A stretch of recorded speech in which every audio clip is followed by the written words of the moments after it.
national nightmare of a closed government ended, returning us to our national nightmare of an open government.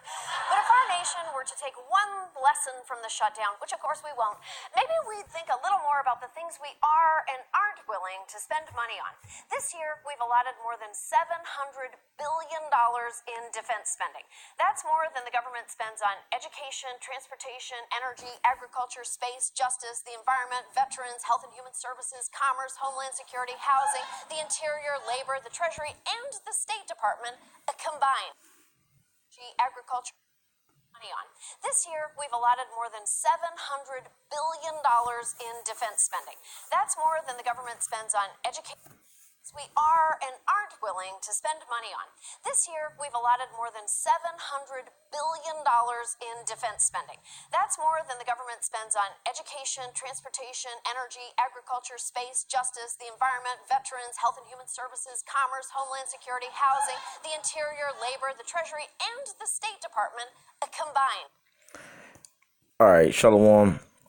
I'm going to start saying all praise and glory to Yahweh, Bahashem, Yahushai, Bahashem, Rakar All right, double honors to the apostles, the elders, great millstone, peace and mercy be unto the Lord's elect.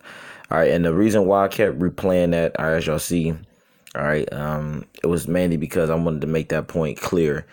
The government, U.S. defense budget is $717 billion.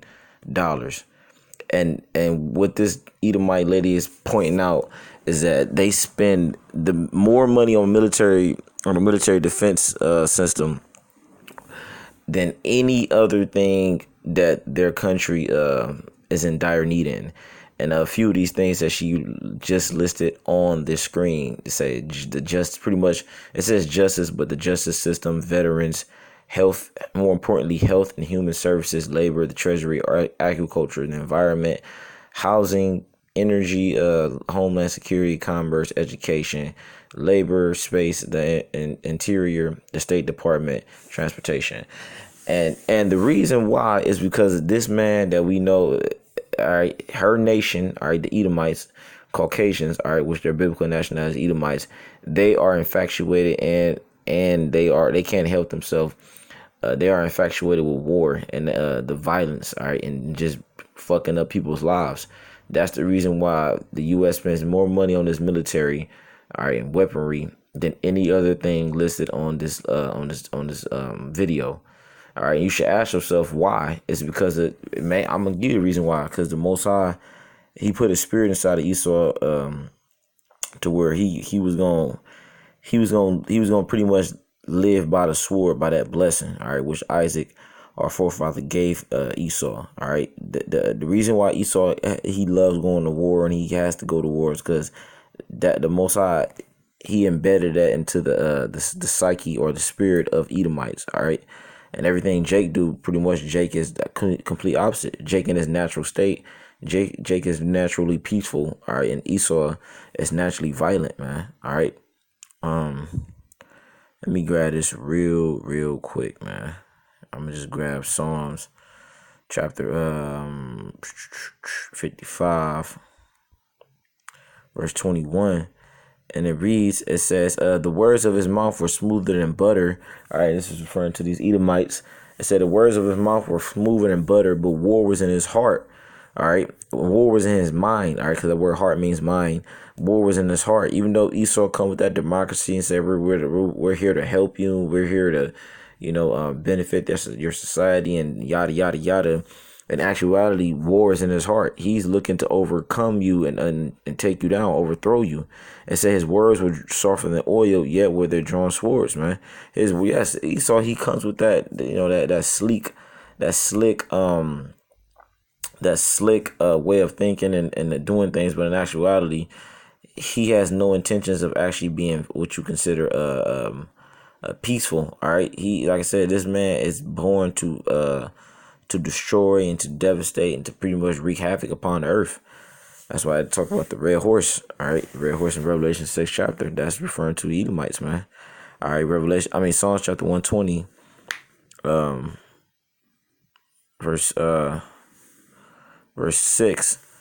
It says, "My soul have long dwelt with him that hateth peace." Damn, man. It's like the scriptures. That's one thing I can say about the scriptures, man. The scriptures be not one thing, but this is one of many things I can say about the scriptures. They be so much on point, man. They got Esau and Jake and the rest of the nations down to a T. But in particular, Esau and Jacob, or Jacob and Esau, they got these our forefathers and these Edomite forefathers down to a T, man. It says, "My soul have long dwelt with him that hateth peace," and that's what King David said, man. All right, and this is how we feel, and this how it is, man. Our soul dwelleth with people that hate peace, man. That don't want things to just naturally be. They always got to tamper with something, man. They always got to cause strife and envy, and all right, and just war and havoc, man. Verse 7, I am for peace, but when I speak, they are for war, man.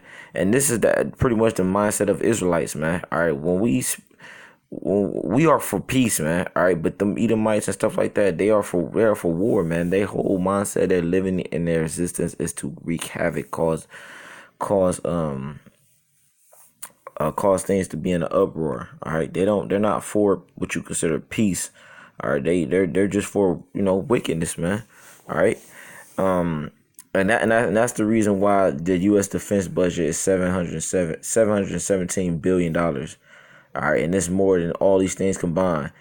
They said the hell with education. They said the hell with homeland security, energy, putting all that money into developing better energy based technology where it can be more really sustainable. All right. And benefit millions of people, all right, to where they don't utilize so much energy. They can be putting that money into energy, all right, housing, all right, where they're building better housing units to where they don't break it down, all right, the environment, all right, and agriculture. These things are pivotal, all right, to a society, man. All right, if you do not put money into these things, you will not have a flourishing society. All right, and then like I said, these things, the main two things right here, which is most important, I believe, in my opinion, I'm gonna say the main three things, all right, is the education, the health and human services, and the agriculture. Those three things are the main three things that help make a society thrive. And if you do not put money into those things, if you do not invest into those things with ideas and assets and money, your economy will eventually go to shit. All right. But the reason why, like I said, Esau, instead of putting all that money into these things, he said, "The hell with all that. All right, I'm just gonna put money into the defense budget, into our military, so we can fucking bomb the hell out of them other countries and take over their land masses." And that's really the truth of why they do not put that much money into these things. Fucking devil, man. I'm ending on this, man. All right, and Psalms 140 goes into this as well. Psalms 141 through 4. All right, say continually are they gathered for war, but I'm not even gonna grab that. But this is Matthew chapter 26 verse 51. And behold, one of them which were with Yahushua stretched out his hand and drew his sword and struck a servant of the high priest and smote off his ear. And this is what Yahushua said to Peter. It says, "Then said Yahushua unto him, Put up again thy sword into his place, for all they that take the sword shall perish with the sword." And that's just pretty much the point, man. All right, so Esau, you gotta remember, he was given the blessing of the sword. All right, so if you and that was how he was gonna thrive. That's how he was gonna live. That's how he's gonna survive. That's how he's gonna get through this thing we call life. All right, which was to take, rob, steal from people, and to kill and murder people. All right, so he takes the sword. All right, and that's why the Lord said, For all they that take the sword shall perish with the sword." So Esau, since you take the sword and you utilize the sword to a T, you shall perish by the sword, man. Like Scripture said in Ezekiel, man. Since thou hast not hated blood shall pursue thee.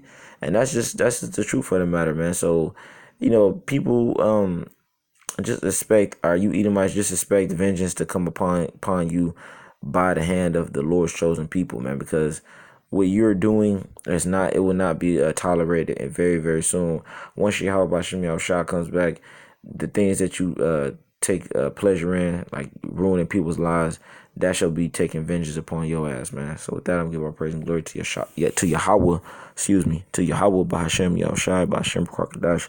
Double honors to the Apostle Elsgray Millstone, peace and mercy be unto the Lord's elect, Shalom, a Bible boy.